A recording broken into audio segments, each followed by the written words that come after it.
My name's Dave DeBow, founder of MoneyPartnerFormula.com, and this show is built for everyday real estate investors who are actively doing deals and looking to scale using other people's money. So if you're an active real estate investor and you want to get featured on this show to talk about your own real estate and capital raising experiences, then just go to daveinterviewsyou.com. Now let's get rolling with this episode, and remember to subscribe for daily interview content. Hey, welcome back, folks. Hey, today, zooming in from beautiful Montreal, Quebec, Canada, we've got a very experienced real estate entrepreneur who's gone from doing rehabs and burrs on single family homes to now doing the same thing, but on much bigger properties. He's getting it dialed right in his backyard in Montreal and looking to expand beyond. So Joseph Hopmeyer, welcome to the call. Great to have you. Thanks for having me. So Joseph, tell us a little bit about what your investment business looks like today. We're wrapping up the year 2024. What are you up to? What's your main focus these days?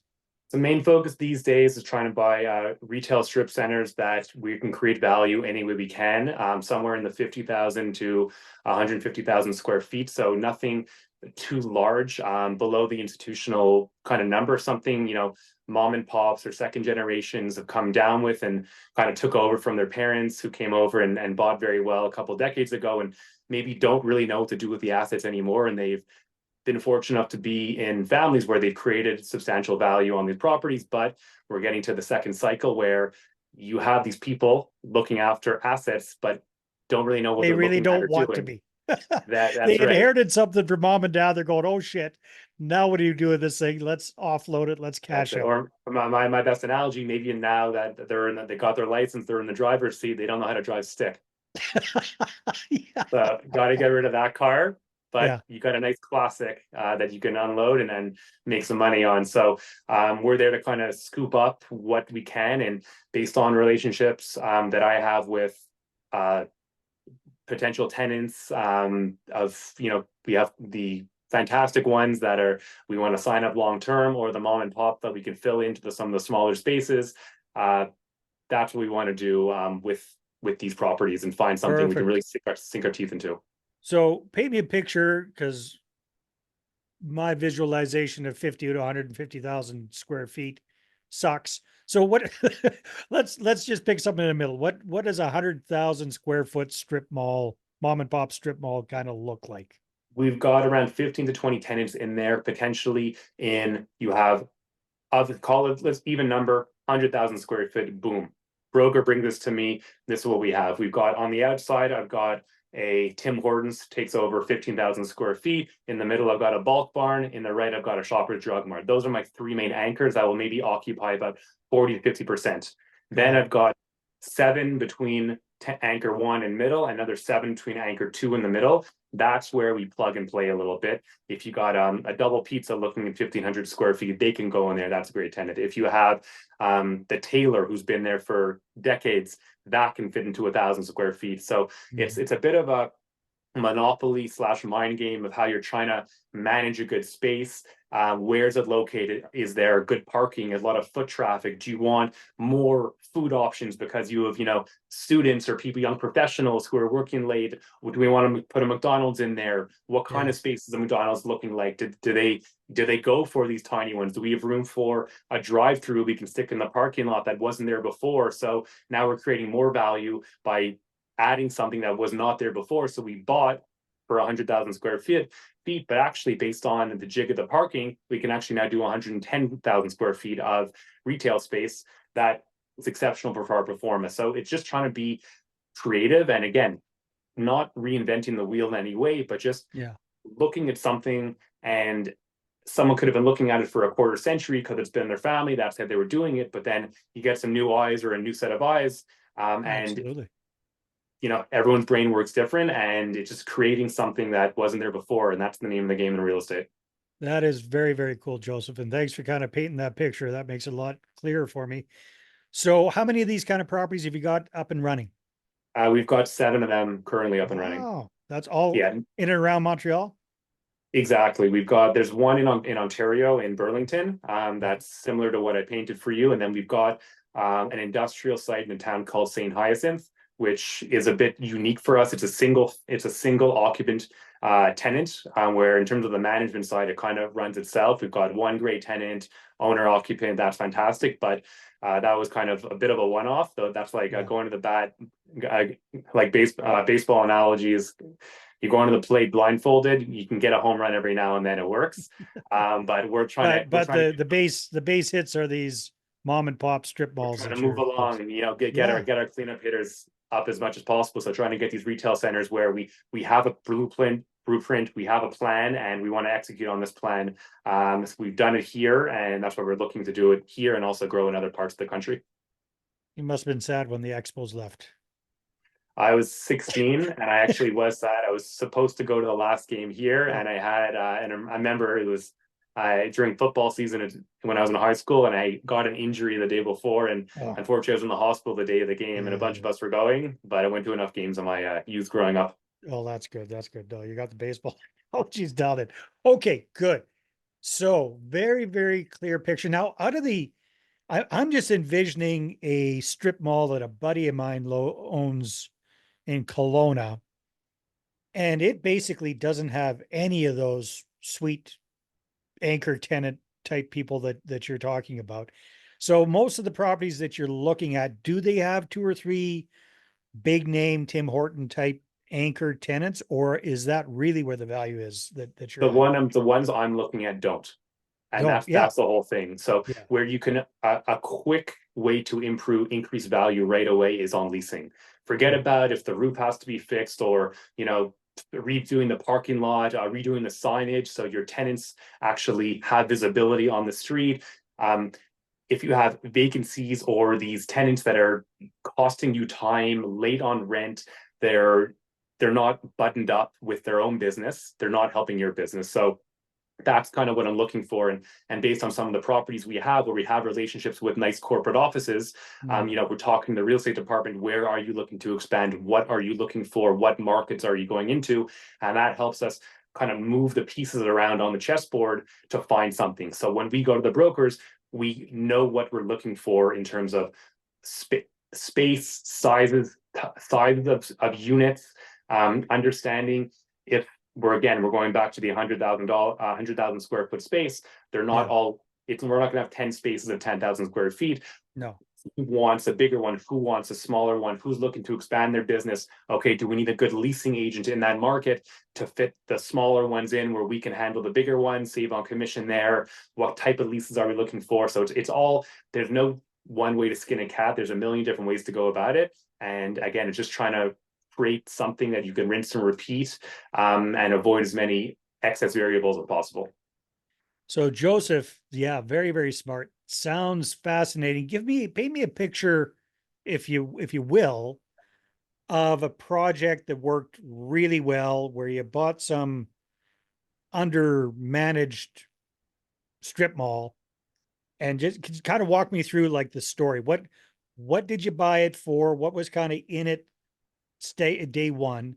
And then how did you transform it? And how did that affect cash flow and value of the property? Just so our listeners can get an idea of why the heck go to all this trouble. Yeah, so it comes down actually right to the start. In real estate, there's a million variables that can take place, and you want to try to limit your risk as much as possible. Mm-hmm. Again, pandemics happen, recessions happen, things out of our control. You never know. If you get the pro forma down from the beginning to try to be as conservative as possible while still trying to make the deal work, but just understanding what is the worst case scenario that can happen. If you stick to that and stick to that with your offers, and you listen to agents, but Don't with a believe a grain of damn thing they salt. say. It's fine to listen. It's fine to listen to them, but if you still got, you can't be persuaded by them, because they're in the business of selling and you're in the business of buying, and that's something you want to be very, very clear as a buyer.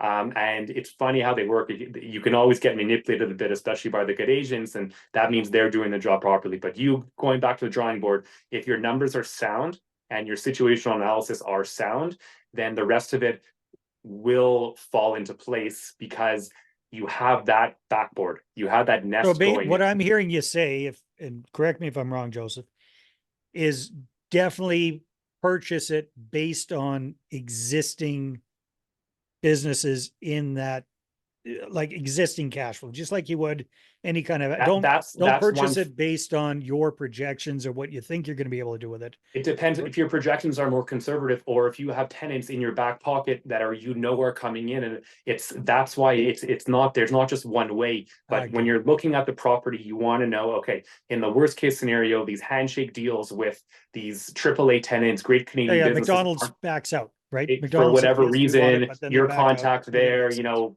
goes on, something happens, whatever it is, you want to know what your floor is Yeah. going forward. So worst case scenario, if your floor is your floor, if three of the tenants leave, or again, without going crazy, because then you won't make a deal. You Yeah. Yeah. still, Yeah. there's still risk in anything where we're in the buying business, buyer beware, but you want to have something that actually makes sense from a business standpoint. And if you're going for investment and shopping it around, and 90% of your investors are coming back saying no, there's a problem with that, with your numbers, or and what your plan is. Because if you can't sell it properly, or if the numbers are just so transparent, you just need to be real about the situation. Yeah. So tell me the story about one that really stands out in your mind that was like a home run, just to give us an idea of what the potential is in this kind of business. So, what did it look like when you bought it? What did you do with it, and how did that affect the cash flow and the value of the property? So there was, again, without getting too crazy, there was exactly the asset class that I was looking for, and I was very clear with my directions for the brokers who brought it to me, and it checked a lot of the boxes where it had the people around it. It was exactly kind of where I wanted to be. Yep. And I stuck to my guns with the Proforma and saw the potential in it. And it was these exact situations I'm talking about, where handed down, the leasing was running through the cracks. There were capital projects to do that these people just didn't know what they're doing. They had a number in mind that they wanted, and it took a long time. I got guidance from the broker. They turned down, this much money at this period of time. So offers, letters of intents, trying to get in the game, and then working up with them to lease it up. So it was fine. It was tenants we didn't love in that market, and it was dilapidating. They didn't have the capital to do it. They didn't know the whole wherewithal, and we were able to make a deal. Again, it wasn't a perfect deal, but we stuck to our guns with what we felt, and we didn't cave into their side where they felt they had the leverage because they had the asset, where they overplay their hand a bit and they wanted to get rid of it. And we were able to execute and get through with that. And then the wheels were in motion on the leasing side, getting the tenants in. Um, we again stuck to a gun. So in terms of the cash flow, how it affected all that, we had a Proforma in place. We had a relationship with a bank who assisted. We helped by leveraging some other assets under the organization, and we were able to execute, just again because we didn't over leverage ourselves. And I think that's what we're trying to get at here. Just we didn't over leverage ourselves. Because we were in love with the property, there will always be others. So we stuck to our guns with what we were looking for and trying to do, and fortunately worked out. Awesome. Joseph, where do you see yourself taking the business over the next 12 to 18 months? Hopefully, the plan is 2 acquisitions per year for the next handful of years, and then to start refinancing and leveraging more once we have more, to grow a little bit more. But again, not to bite off more than we can chew, and to grow steady, and to be diligent with our acquisitions. We're not in the cowboy model where we're just trying to acquire anything and take the management fees, and we're trying to just create the value in a proper way. Very good. So, what do you like most about this whole business model? I guess just the logic it takes to piece things together. Mhm. That The playing the monopoly yourself kind of thing, right? Yeah, exactly, and that's a bit of a contrast from what I was doing before in residential, where it's kind of, you kind of see what you get, and talk about, if you're going to do a townhouse or a single family home to a building, it's more seeing the vision forward and just executing it, where this and that's like, contractors in, okay, we have our paint colors, our tiles, our lights, and then that's kind of a rinse and repeat on a different scale. It just uses your mind in a bit of a different way, A where lot more creativity.